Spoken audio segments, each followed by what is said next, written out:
Welcome to Simply Simmons. I'm Deandra Simmons, and today we're going back to the beginning. So today I'm going to go back to the beginning of culinary school.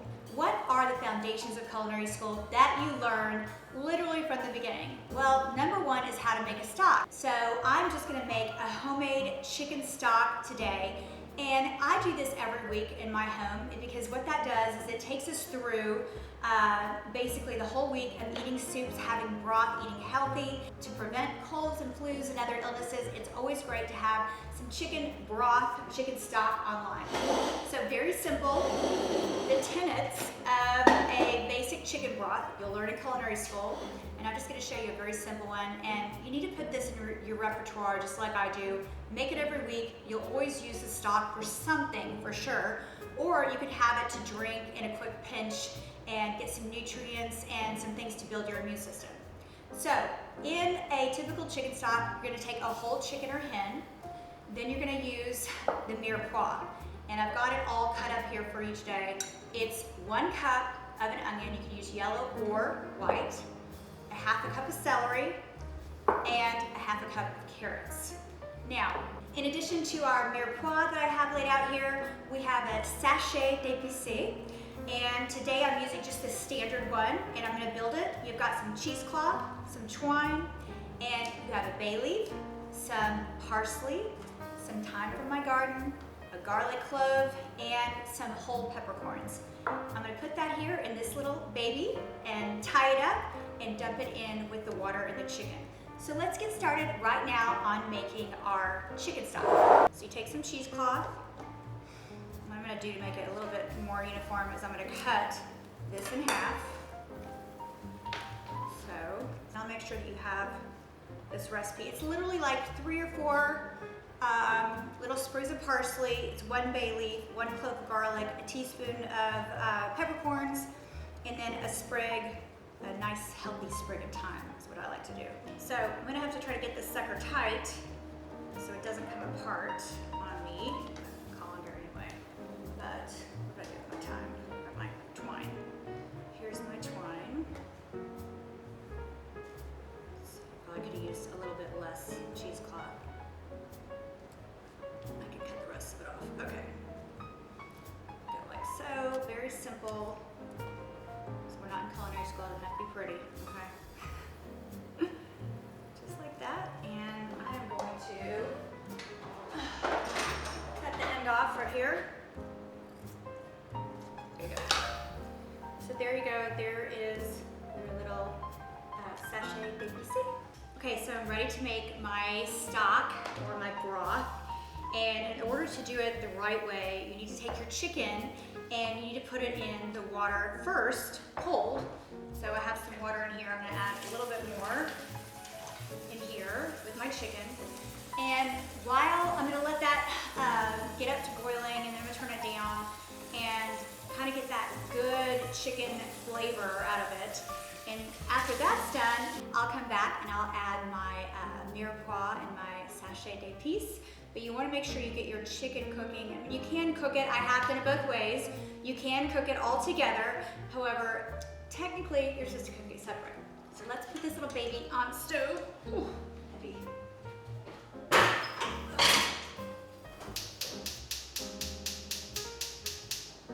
Okay.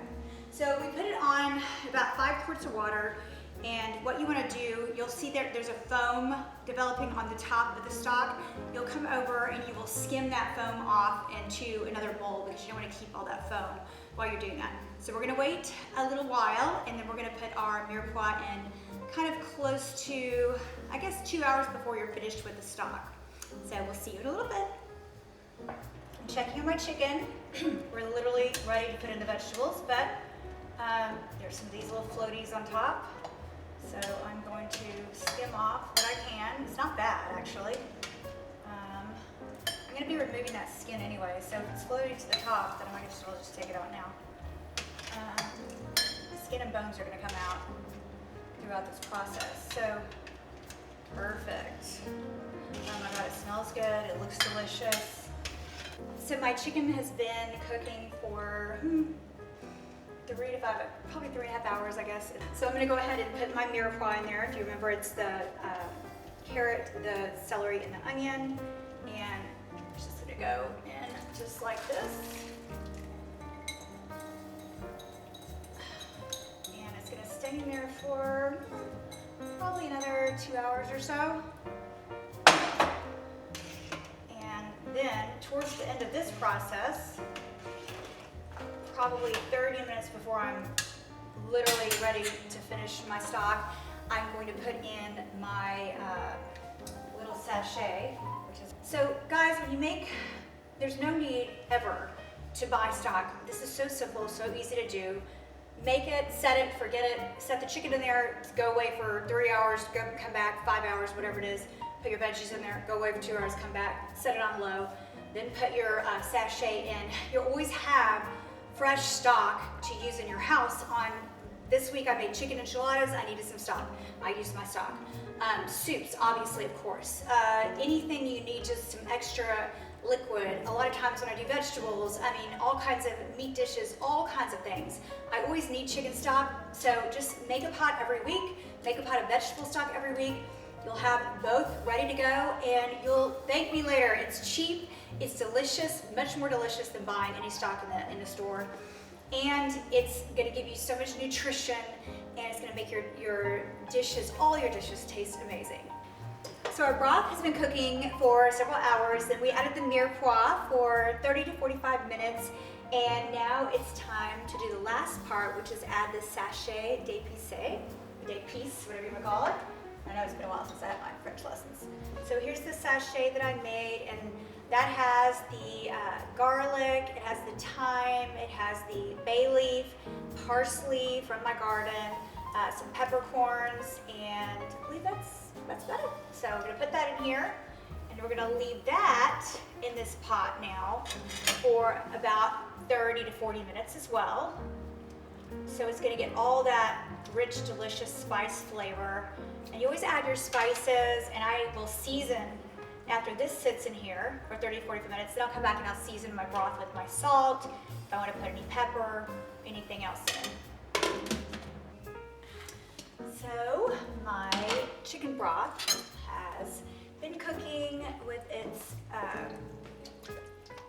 little sachet d'épices for another 30 to 45 minutes, and it smells delicious. I'm just going to add some salt, more than this, but I have this sitting here. And then I'm going to take this over to the sink.